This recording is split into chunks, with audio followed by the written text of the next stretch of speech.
what you'll be learning today. Purpose, tone, audience, and also bias. You'll be learning four things. Okay, let me just give you like a brief introduction as to, wait, why can't I move it? To what you'll be learning today. So first thing first, you'll be learning the author's purpose, okay, the author's tone. Okay, author's tone is more like uh the emotions of the author. Okay, how you feel, or not really how you feel as a reader is called the mood. How you feel as a writer when you write is called the tone. Okay, next is author's intended audience. So for example, for just now, for the ChatGPT article, right, the intended audience would be for teachers, would be for institutional organizations, okay, educational institution, and also for students themselves. Okay, there must be an intended audience. So if you are, let's say, if you are an influencer, right, okay, and then you talk about, let's say you talk about makeup, okay, so, or skincare, so you want to talk about, let's say the skincare is the skincare. Again, and you talk about your skincare. Who is your intended audience? People who like skincare, people who would want to buy skincare, or even skincare industry, right? Okay, they would want to know more about it. So next is identify bias in language. Okay, bias, even for yourself, you have biasness towards something. For example, ayam gepo. You like ayam gepo. So let's say if you like ayam gepo, you are biased for, biased towards. Okay? If you like. If you don't like, that means you are biased against. Okay? So there must be an agree or disagreement. It's up to you, it's your preference. Okay, so that's called biases. All right, even in like, for example, in like the favorite movie that you have, okay, who's your most favorite character, even in like a band. So let's say if you like K-pop, okay, so let's say if it's NCT have like 1,000 members inside that K-pop group. So which one is your bias? Would be which one do you like the most? Okay, so technically that's called bias. Okay, your preference. Okay, so let's go through this deeper. Purpose, okay. We start with the purpose. The purpose of an author writing could be categorized as three major ones. Okay, number one is to inform. Okay, to inform is more like to tell you what is happening. Okay, let's know what, when, why, where, what. They give you every single information about the thing that you are informing. Okay, so for example, the one about ChatGPT just now is to inform you about the pros and cons of ChatGPT, and also the risks of it. They even give you the potential advantages, okay, of using ChatGPT and AI, okay, how it can help you, but also at the same time, it could be not so good, okay, when it comes to academic integrity. Right, that one is to inform, just to tell, okay, what is happening. And then there's persuade. Persuade is to, let's say if you're selling a product, right, you want to persuade, okay, your audience to buy the product as well. Okay, that one is called persuade. Okay, sometimes persuasive won't be about businesses all the time. Sometimes it's about asking you to think like them. For example, what is happening in Gaza right now, right? Okay, people need to persuade and inform and persuade other people that, hey, this is happening. Okay, this is not just propaganda, like how Israel, you know, that that place. Okay, it's not even a place, but whatever. Okay, you understand what I'm trying to say, right? Okay, it's more like because of their propaganda, we have to come up with like more factual evidence to show that this is whatever that is happening.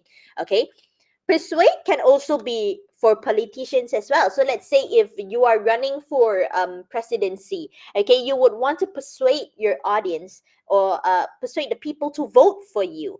Okay, so you'll be giving like promises, okay, giving out promises out of more and more of things that you might want to do, those memorandums, okay, that you might want to come up with.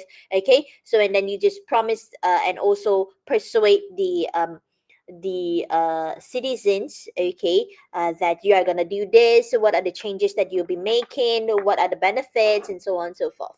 Okay, so those are also persuasive in nature.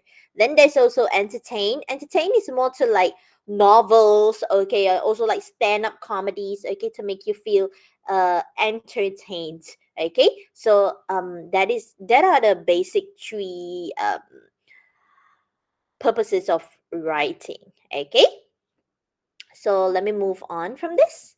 We will go deeper into determining the purpose of something. Okay, just now I've already told you about the three, right? I just want to go in a little bit deeper about what does it mean by purpose.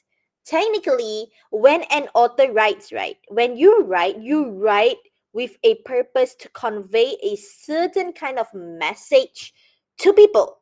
The message is written for a particular purpose, technically. So the words and also the phrases that you use, that you chose, okay, with specific writing styles to convey the tone of the message is also very important as well. It is to show your purpose. So sometimes even authors they write with like a particular audience in mind. So let's say again, like when you write about a research paper, or when you write about the chat when you want to write about chat gpt, the pros and cons of chat gpt, you would already have an intended audience in mind. Okay, I want students to read this, I want teachers to read this, so they can understand what I'm trying to say. Okay, so that is part of purpose. Okay, so the choice of words and also phrases may also reflect a position taken by the author as well in a particular message. Now, what does it mean by reflect a position? So let's say if you're writing a persuasive writing, right? Okay, persuasive essay about, let's say, you want to talk about, hmm, you want to talk about ASB investment. Okay, do you know ASB, students? If you know, thumbs up. If you don't know, thumbs down. Because if you don't know, then I can't use it as an example. Okay, so ASB is a kind of investment. Okay, so it's like you add money, okay, and then they give you dividend. Okay, so all you need to do is just add money inside your ASB. Okay, just allocate sum, okay, whether it is 100 or 1000 is up to your comfort. Okay, so that is an investment. All right, so let's say if you want to talk about the dangers of asb, or whether asb is actually a good investment. Okay, so let's say if your persuasive writing as well, whether ASB is a good investment in the 24th in the 20th 21st century, right? So, okay, so any words that you use, like for example, if you use the word reliable, okay, it shows your position, right? It shows that you think that ASB is a good form of investment. Okay, so you are agreeing to ASB, you are biased towards ASB instead of biased against. Okay, so you have to read through your paper that you are analyzing to see whether they are biased towards or biased against. Okay, because the author have already have that in mind.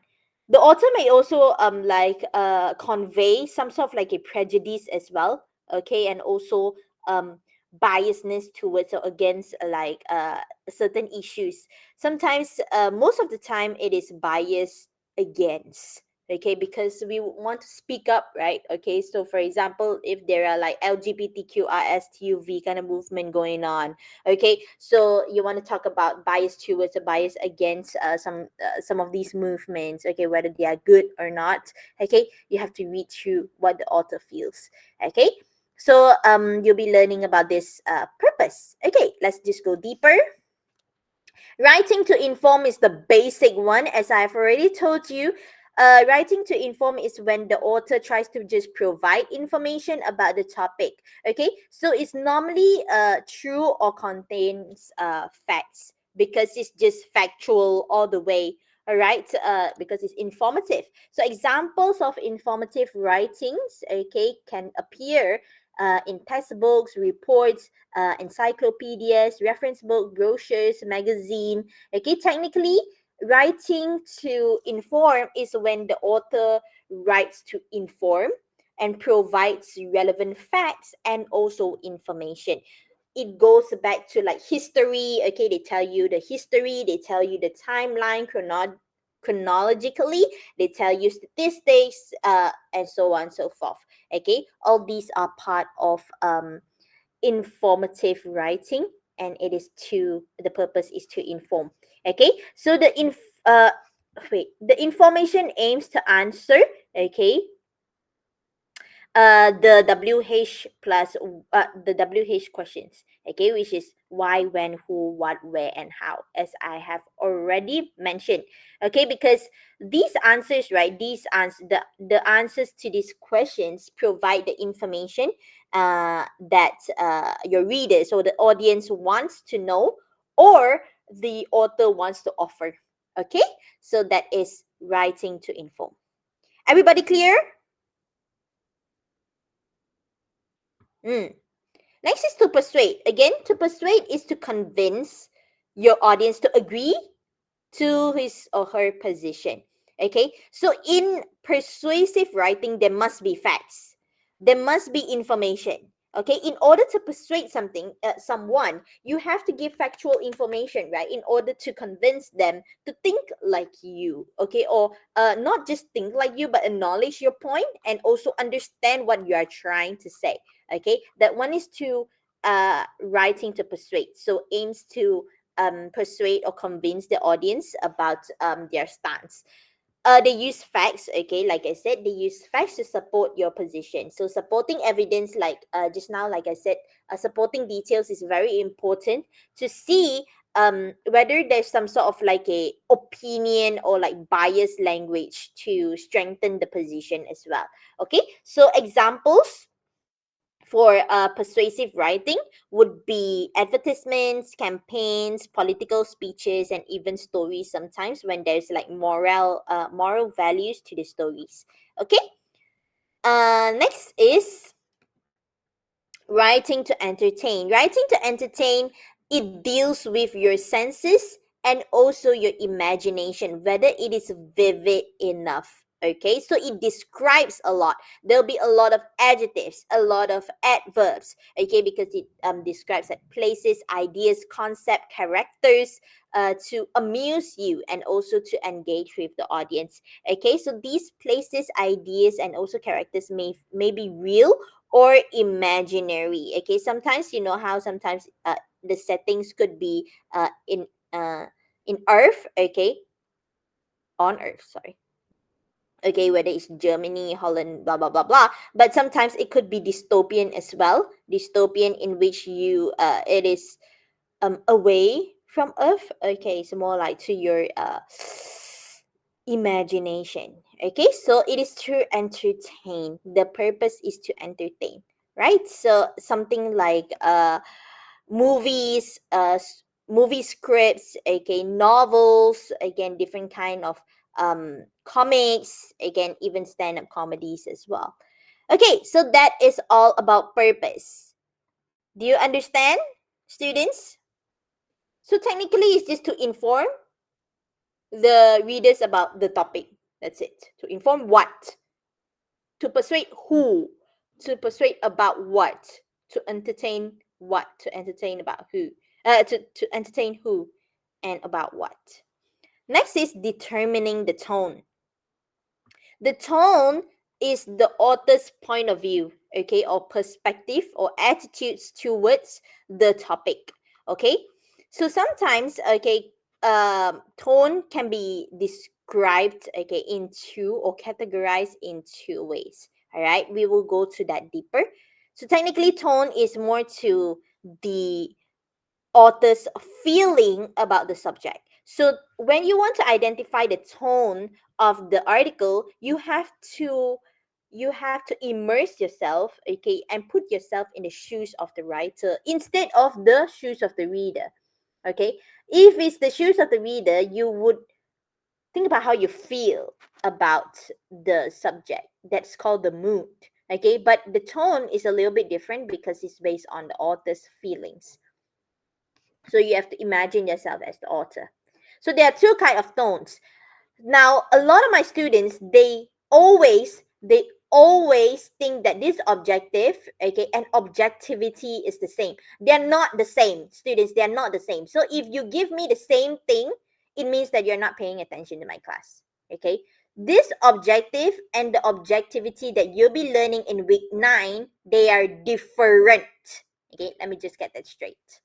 Okay, so types of tone, there are two types of tone. One is objective and one is subjective. Objective is when there's no emotions at all. Okay? Subjective when it's emotional. Okay? The types: objective, subjective. No emotions with emotions. Okay, so objective is more impersonal, unbiased, unemotional. Subjective is personal, biased, and emotional. Okay, so let's go through this deeper. Now, for tone, right? Okay, so for tones, you have to understand that for objective, okay, when it comes to objective, the tone is very neutral. There's no biasness. It's just presenting facts all the way. Okay, it does not convey, the author does not convey any kind of their feelings, okay, for or against towards the topic, and they normally use like really formal words as well. Subjective tone, on the other hand, is more judgmental. Okay, it is more um, uh, emotion biased. Okay, so it describes like your feelings, describe your judgments, your opinions, and um the tone is just you have to be very specific when it comes to writing the tone of subjective. Okay, when it's objective, it's just objective. Let's take a look at this sample of subjective and objective tones. I guess that is all we can do right now. Okay, dia macam pasrah. Can you see? I guess that is all we can do right now. Our funds are limited considering those times when you had it worse than this. I suppose things are not so bad right now. Okay, so the tone is tolerant. Okay, like I said, dia macam pasrah. Alright, the phrases, that is all we can do right now. I suppose things are not so bad right now. So it's more to tolerating. So as you can see, this one is actually subjective, right? Subjective. But when it's subjective tone, you have to be very specific. What kind of subjective is it? It is tolerant. Okay, you have to use like really vivid kind of adjectives or adverbs. So if you're not good at the language, you might have a very hard time doing tone. Okay, so make sure that your vocabulary bank is it's sufficient enough, okay, adequate enough, okay, for you to come up with like different kind of tones. All right, next, for example number 5, this is my house. There are 5 rooms, 4 upstairs, 1 downstairs. My room is the one downstairs. This is objective because there's no emotions at all. It's just factual all the way. Okay, so the tone is objective. When it's objective, you don't have to be critical about it because there's no specific emotions. In this case, the specific emotion is being tolerant. Okay, so for subjective, you have to be very specific. For objective, you can just say that this is the tone is objective. It does not have any feelings. Okay. Last but not least, okay, for subjective tones, there are so many that I've already given to you over here. And there's even more on Google Classroom. If you were to check the notes that I give you, you can go and check it out. Balamba all the words you can find. Okay, so you can just take a look at it whenever you're free. Subjective tones include all these. Okay, sometimes it could be horror, humor, irony, okay, sarcasm. Let's take a look at this one. Bob has been absent for months, yet he knows what questions will come out for the final examination. It is more to irony, right? Okay, it's ironic because Bob is aware of what questions will be asked in the final examination despite having absence for months. Okay, so this one is the specific subjective tone to the message. Are you clear so far, students? Again, tone is more like the author's opinion or like the attitude towards the topic itself. What do they feel about it? Okay, most of the time is subjective. for your what's the word? For your article analysis, it is mostly subjective, so you have to be very critical about it. Next is intended audience. Intended audience is just who are the people that you intend to address these issues or topic to.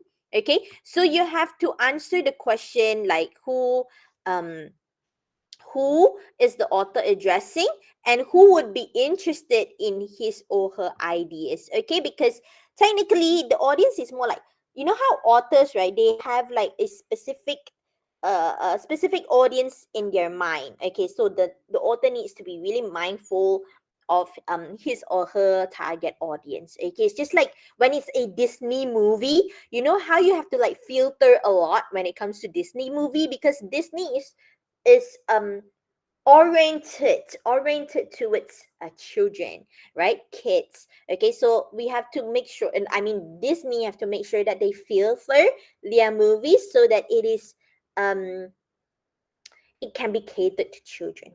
Okay, so that one is almost like a target audience as well in your writing. Okay, who do you think would read your paper, and who do you want uh, which kind of entity would you want to read your paper? Okay, so the intended audience can be any of the following. It could be a specific person, like the chief of police, the government minister, a company director.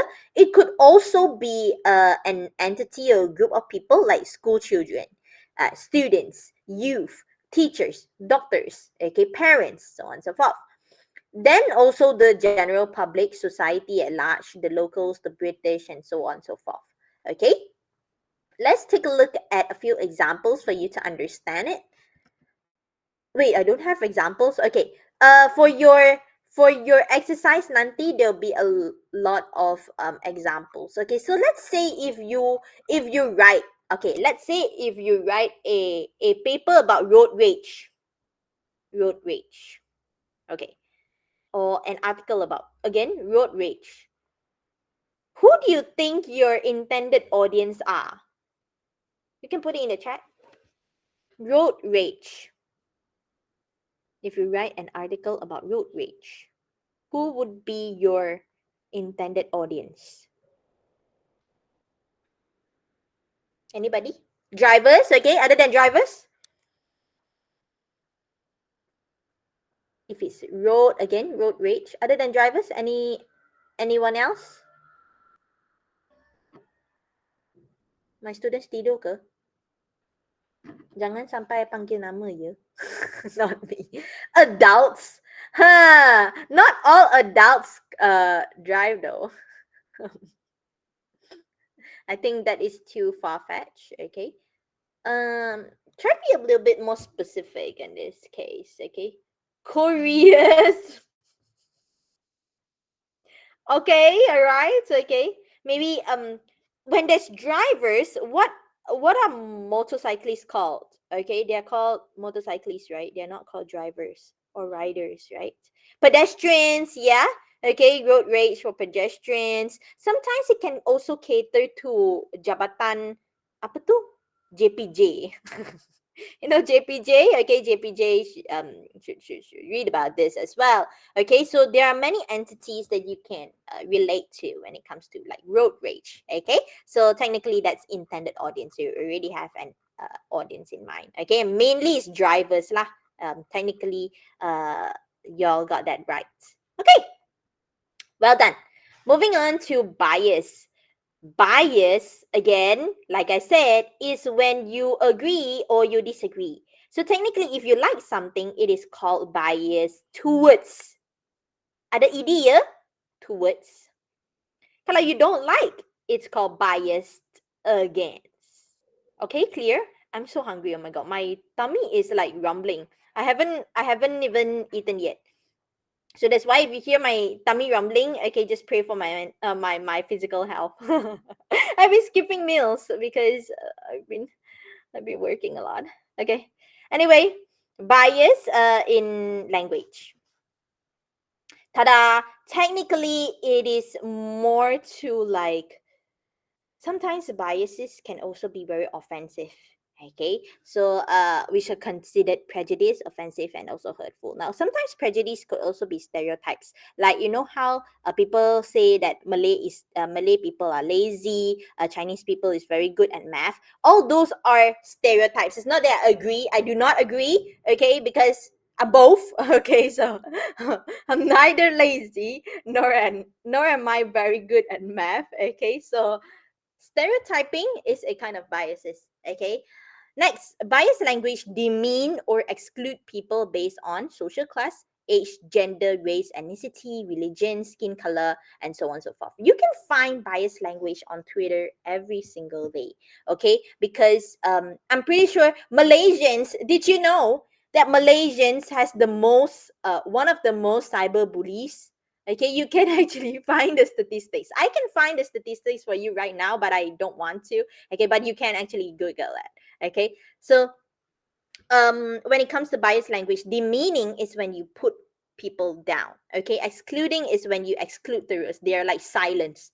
Okay, so all these using biased words or phrases, okay, that are offensive or hurtful, it could indicate like a bias against something or someone. Okay, again, bias against is when you don't like. Okay, so but sometimes it could be in favor of someone. So if you're in favor, it will be biased towards. Let's take a look at this example over here. At this age, he cannot even remember where he put his glasses. So it would be biased against the old for forgetting things. Okay, so because this one is very demeaning, he cannot even remember where he put his glasses. Okay, next, no wonder the car in front turned right when the signal given was for a left turn. The driver is a woman. Okay, bias against women because as they are assumed to be bad drivers. Even in Malaysia, right, they always say, I always hear, even my dad always say, okay, and I don't like it when he says that. He's when a rude driver, okay, when someone like for example he's driving like straight ahead and then someone just go in without signal and then very near as well. Okay, he would always say this. Okay, that driver must be Indian. He always say that, and I don't like it. Okay, I don't like it at all because that's stereotyping. Okay, that's a bias against. Okay, that's bias against Indian people. Okay, because it's a stereotype. It is assumed that Indians are rude drivers or crude drivers. Okay, so that is bias in language. All right, so this one could be in favor as well. Okay, that was bias against. This one is bias towards. So when you're in favor, when you like something or someone, okay, or you prefer that. Let's take a look at this. Of course, they are good at math. They are Asians. So it is biased towards Asians who are considered good at math. Next, did you notice how clean and neat his house is? Then he said, he's Japanese. What do you expect? So bias towards the Japanese who are generally known to be very clean and neat. Okay, so that's bias. It's either bias towards or bias against. Okay, there's no in between. Clear? Yeah, betul, and that's it. That's it, right? Yeah. In conclusion, you learn purpose, tone, bias, and also intended audience. Okay, the author's choice and order of words are used to convey different purposes, tones, bias to an intended audience. Let's go to your tutorial task because you will learn even more in your tutorial task. Okay, let me just open that up. I think I closed it. Hold on. Mm, I uploaded it just now because I forgot to upload it. Tadi. Ta-da! It's not a lot sebenarnya. It just look long, but it's not a lot. It's actually really simple. Okay, now let's identify the purpose, all right? Whether it's to inform, to entertain, or to persuade. The first one, the railway electrification process, which started in 2007 and cost more than 12 billion, was completed in 2014? Is it to inform, to entertain, or persuade? Put it in the chat. One, two, or three? For number one. One, yes, to inform. Okay, it's more like the history of it and was completed when. Okay, well done. Okay, moving on. Number two. Okay, number two, I want y'all to do number two and number three on your own. Okay, because sometimes it can be very confusing. I want you to do 2 to 3 on your own. So I'll give you about like 2 minutes to do it. Okay, and then when I ask you, you give me your answers. Okay.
Okay, students. Number two. Which one is it? One, two, or three?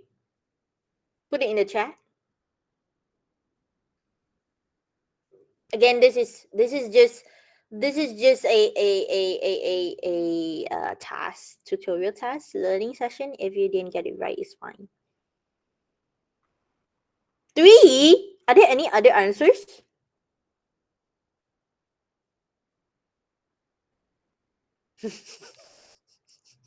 Only once I say that, baru lah ada tu kan. It's actually two. It is to entertain. To entertain, as in like in a book, okay, in a novel, you might see this. Okay, so or like even if it's not fictional, okay, like Atomic Habits, okay, a person's worth is up to his or her mind. Okay, this is not very persuasive in nature. Okay, because there's no like bias towards or bias against. There's this good or bad as you think you are. Okay, technically it's just to entertain. This is what a line in a novel would be. Okay, next, number three, is it one, two, or three?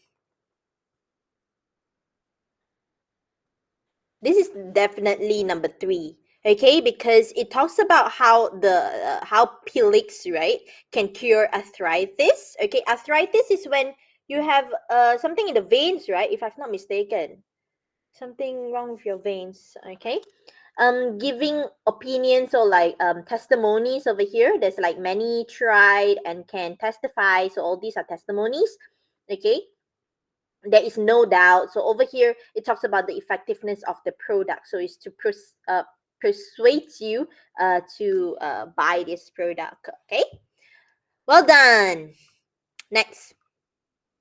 This one is harder. So we'll be doing this together. Okay, we'll be doing this together. Let's take a look at tone. All right, tone, remember that's objective or subjective. If it's objective, just put in objective. But it's subjective, you have to be very, very specific, like I said. So when it comes to specific words, you have to describe it using adjective or adverbs. Okay? All right, so let's take a look at this one. The first one. You must go now. There is no time to waste now. There is no time to waste. An opportunity like this only comes once in a lifetime. Okay, so it talks a lot about time, right? Now, no time comes once in a lifetime. If you do not act now, it will be too late and you will only live with regrets for the rest of your life. The theme is time, right? The theme over here is time. So it talks about how urgent it is now. No time to waste. Now. Once in a lifetime. Now, now, now. So the tone would be urgency. Okay? It should be something like this. Using the words that are given to you, you have to think about the author's tone. All right? So this is how you should do it. Okay? You choose the words. Now try to do number 2. There is not much that can be said about this book. The storyline is predictable. The characters are copied from other books from the same genre. The author failed, okay, so there's like predictable, failed in his attempt to engage the audience to the very end. The setting is too dated to appeal to the audience. Although other authors had used similar settings, this one failed miserably. So this one is more like a review of a book, right? Okay. So what kind of tone do you think this author has towards the book? What does the author feels towards the book? Okay, I'll give you about like 1 minute and try to put in like your answers in the chat. 1 or 2 minutes.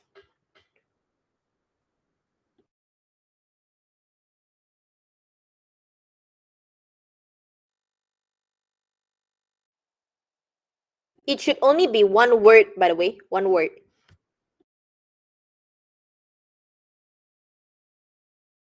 Disappointment. Okay, disappointment. Other than that, any other answers? Disapproval. Critics? Yeah, I think critic would be. I don't think this is a bitter. Bitter is when you have like nasty feelings towards something. This is not. This one is more like a review towards a book. Okay, bitter is when it's towards someone, I think. Uninterested. I don't think they're uninterested. Okay, but I would accept disappointment. I would accept disapproval. But the most accurate one would be critical. The evaluation over here, the review is very critical, right? Okay, they use the word fail, use the word copy. Okay, all these are really strong words. Okay, that's why it's critical. And then there's also like over here, which one? Yeah, that's so sad. There's not much that can be said about this book. Okay, imagine you are an author and someone say this about your book, you would feel very upset, right?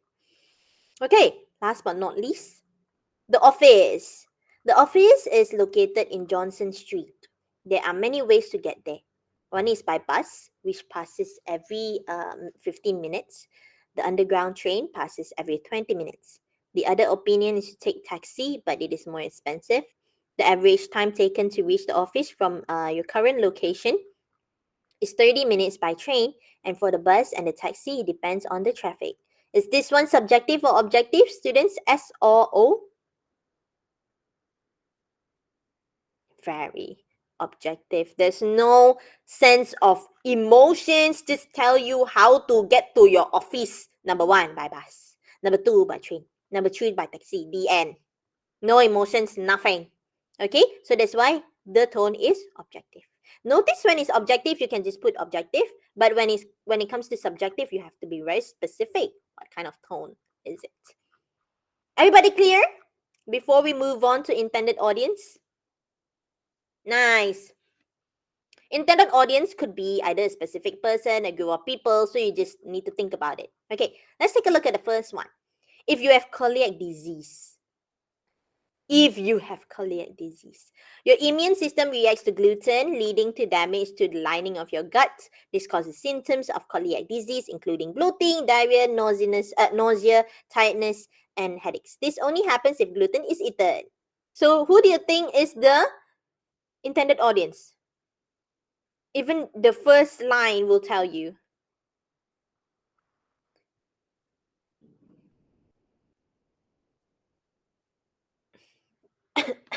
Celiac patient. Yeah, people with celiac disease.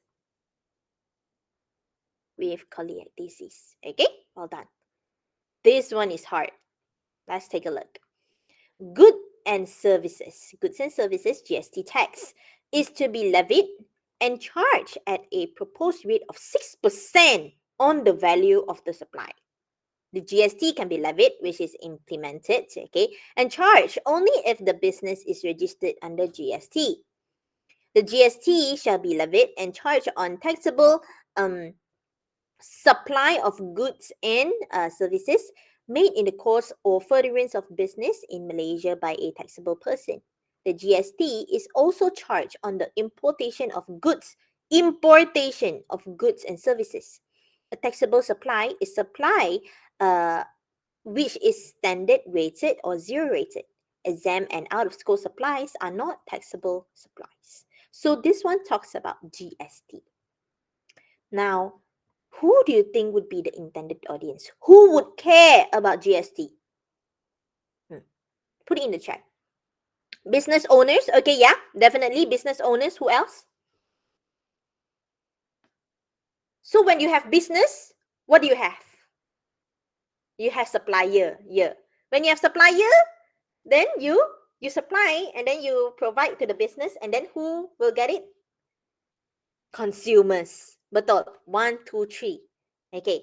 Now, who else would be important? It would be the government, right? Right. If you want to talk about the entity as a whole. Okay. But at least you all got the consumers, buyers, business owners, and suppliers correct. Okay. So sometimes you can also, instead of saying business owners, you can also talk about goods and service providers like DG, Celcom. All these are goods and service providers. Okay? Well done, students. Last but not least, we have this one, okay, which the intended audience is clearly stated in the paragraph. Let's take a look. The Government of Education made a public apology in the incident where district did not receive examination papers on time. This one happened before SPM paper. Oh my god. That was like what, 20 years ago or like 15 years ago. The Department of Education also said, our priority is for students to end the school year on a strong note, and we do not want state testing to interfere with our students' end of year experience. We do not want district or school officials, educators, students, or parents to have any further unnecessary anxiety or uncertainty. We again apologize for the extra work and challenges this incident has brought us thus far. The intended audience, who is this public apology made to? Over here, right? It is clearly stated. The intended audience clearly stated. But most of the time, they won't tell you. You have to think about it yourself. For example, the GST tax one. Okay? That's it. Are you clear with intended audience? Nice. Last but not least, we have to identify bias language. Remember, there are two kinds. When you like, it is called bias towards. Okay, ada S here. And then when you don't like, it's called bias against. Towards, against. Let's take a look at the first one. After 6 to 7 hours at school, students are sent to tuition centers by parents who want their children to perform well in national examinations. This is to ensure that they secure scholarships and places in the best university in the country. However, these tuition centers have negative impacts on the students' learning abilities. They feed students with more materials, okay, to practice and remember. Rote learning, which is one of the oldest methods of learning, still is still the strategies used by these centers. Students end up wasting time and energy remembering rather than understanding, reasoning, and thinking. Parents too invest a lot of time and money on these tuition centers. Moreover, those who do well in the national examination may secure the scholarships and places at university as anticipated, but they may not necessarily do well at tertiary level. What do you think? It is about tuition centers, right? Is it about tuition centers? Is the author biased towards or biased against tuition centers? Put it in the chat. Towards or against? T or A? Against, right? Okay, so when you talk about biased language, you have to say bias against and then bias against what? So in this case, it is tuition centers, correct? Bias against tuition centers. All right? Well done. Okay, because as you can see with the word negative impact, okay, rote learning is when they drill you with materials like Kumon. I hate Kumon so much, but I am a product of Kumon. Next, deforestation. Deforestation is a permanent destruction of forests in order to make the land available for other uses. According to the UN Food and Agriculture Organization, an estimated 18 million acres of forest, which is roughly the size of a country of Panama, are lost each year. Deforestation has many negative impacts on the environment. The most dramatic impact is the loss of habitat for millions of species. 70% of Earth's land, animals, and places live in the forest, and many cannot survive the deforestation that destroys their homes. Deforestation also drives climate change. It results in extreme weather throughout the world. Some places face extreme cold, and while others extremely hot. Even in Malaysia, right? It's like raining all the time. Oh my god.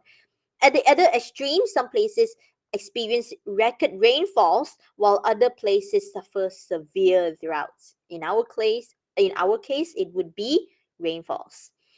What is this? Okay, this is about deforestation, right? Okay, so is it biased towards or biased against? Towards or against deforestation?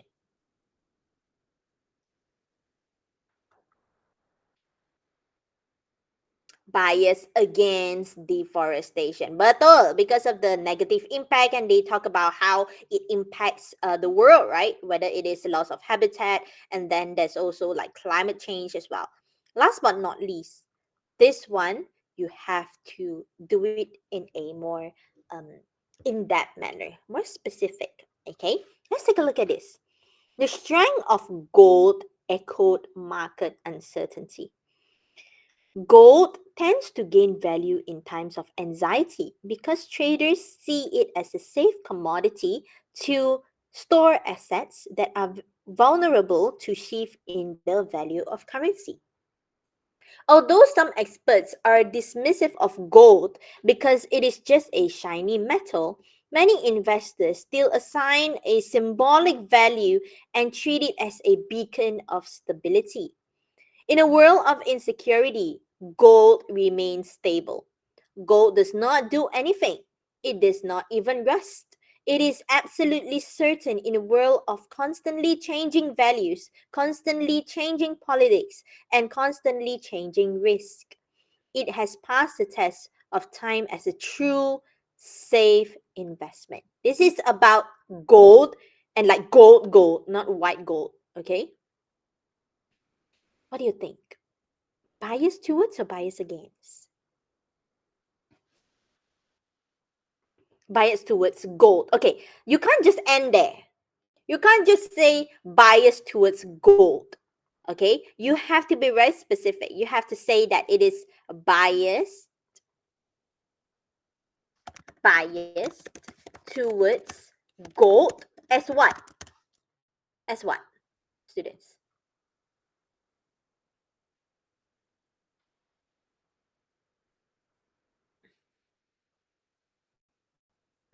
As investment, as a safe investment. Correct. Okay, as a safe investment. Ta-da! And that's it. Okay, this one you have to be a little bit specific because gold can be an accessory, right? On the other hand, tuition centers, okay, and also deforestation, they are like one unit. Okay, they cannot be like more meaning to it. But gold, it can be used for so many things. It can be used as an accessory. It can be also um an investment. So in this case, it is biased towards gold being a safe investment. Okay, everybody clear? That's all. Okay, so when you do like your second assessment, you have to try to see like what kind of biases is there. So for example, for the chat gpt one, right, they're biased against, right, the use of chat gpt by students, right, the misuse of it. Okay, so you have to be very critical when it comes to understanding and evaluating articles. So when you learn purpose, tone, audience, and bias, you would be able to understand the author's point of view and how to even write better as well, to convince your writers like what do you need. Okay, writing to inform, what do you need? You need factual evidence, you need like good supporting details that shows facts like statistics, like research findings, expert opinion, expert testimony. Okay, all these are important. Okay, so you will just combine whatever that you have learned so far, okay, for your test nanti, and then everything would be good. I would like to remind everybody that next week's class would be your test. Your test will be conducted in 1.5 hours, so be sure to be in your class by 8 o'clock, okay, for both classes because both classes starts at 8. Okay, so it will be on your specific date. Like for my HS students, it would be next week Tuesday. For my CS students, it would be next week Thursday, okay, at your own classes. Make sure that you bring your pen and all the necessary things that you need, okay, for your test nanti. For my CS students, okay, the classroom might be a little bit hot, so maybe you might want to bring your electric fan with you. Okay, and that's it. So be prepared, okay, be confident, and just come to class and deal with it. Okay, everybody clear? If you are clear, press 26 in the chat. I'm so hungry, I need to eat.